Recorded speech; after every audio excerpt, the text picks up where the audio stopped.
What fool thing is Johnny doing now? Merry Christmas. He's writing yet another Lee Hacklin mystery, and this one is called Mom Cruise. It's a first draft. Here we go, Chapter 8. Put your hands on top of your head and link your fingers together. There's a booger in your nose. Made you scratch? Queen Gufia asked King Zaktar, "Beloved husband, what's a booger?" It's an obscene American idiom for nasal expectorant. She threw up.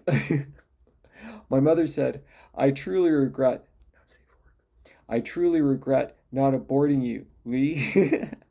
Captain Bishop stood and placed his hand on the shoulder of the well-fed Pacific Star uniform-clad man, pointing a pistol at me. Stand down, Harley. Lee, this is my chief of security, Bobby Harley. His porcine frame was stuffed into his too small Pacific Star uniform. The buttons on his tunic threatened to pop off like torpedoes. He had one of those long, pointy, waxy, deadly-looking mustaches that the gun control crowd never utters a peep about. There was a lot of screaming, chairs tipping over, and general ado in the Pacific Star main dining room. Dolly's mouth was a thin line of fury. Curious, that. Bobby, this man just saved my life. My sherry was spiked with cyanide. Lee, how did you know?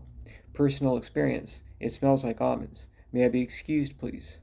Harley huffed. No, you may not. You nearly drowned a man this morning. And now this. For all I know, Captain, he's the one who just tried to poison you. That doesn't make sense, Bobby. You're not being paid to think, thank God. You're being paid to provide an atmosphere of security for the passengers of the Pacific Star. What you're doing right now is the exact opposite. For the last time, stand down. Mom sipped some wine. You men and your guns. All you're doing is compensating for your 1-inch peckers. Queen Gufia asked King Zaktar, Beloved husband, what's a pecker? It is yet another obscene American idiom for a male sex organ. She threw up again. I went to the bar and showed the bartender my license. He was in his mid-30s, trim, and decidedly other than Caucasian. Unbelievably, he was wiping a glass with a white towel. Sometimes television gets it right. We shook hands. Lee Hacklin, Isaac Washington. And yes, I do watch The Love Boat.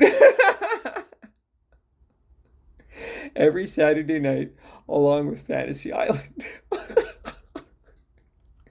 I get asked that all the time. Can you take a break? Sure. Ollie. Another bartender emerged from the kitchen. Isaac and I stepped into a men's room. I locked the door and checked the stalls. Dolly Bottoms. Great name. She's seated at the captain's table. Ever seen her before, Isaac? He froze, other than his lower lip, which trembled. This is the third voyage for Dr. Bottoms and his wife. I've heard rumors, the rest of the crew too. A ship is a tight community. Word gets around. He whispered, Man, I don't want to lose my job. I walked up to him and jabbed his chest with my forefinger. Do you believe in the soul, Isaac? Sure. Well now, you can always get another job, can't you? It's a first draft. Merry Christmas, everyone. Now, I'm asking all of you, my beautiful friends, to please pray and send all your positive energy to my new friend, Jonathan J. Brown, who is suffering from an illness. We want him to heal. We want him to get better, because the world needs people like Jonathan J. Brown, people who love themselves, who believe in themselves, and are not afraid to share themselves with the world, as I like to think I do day after day, for the remainder of my corporeal existence. Hopefully not tomorrow, knock on wood. Thanks for watching this video. Again, Merry Christmas, and don't forget, God loves you. Cheers.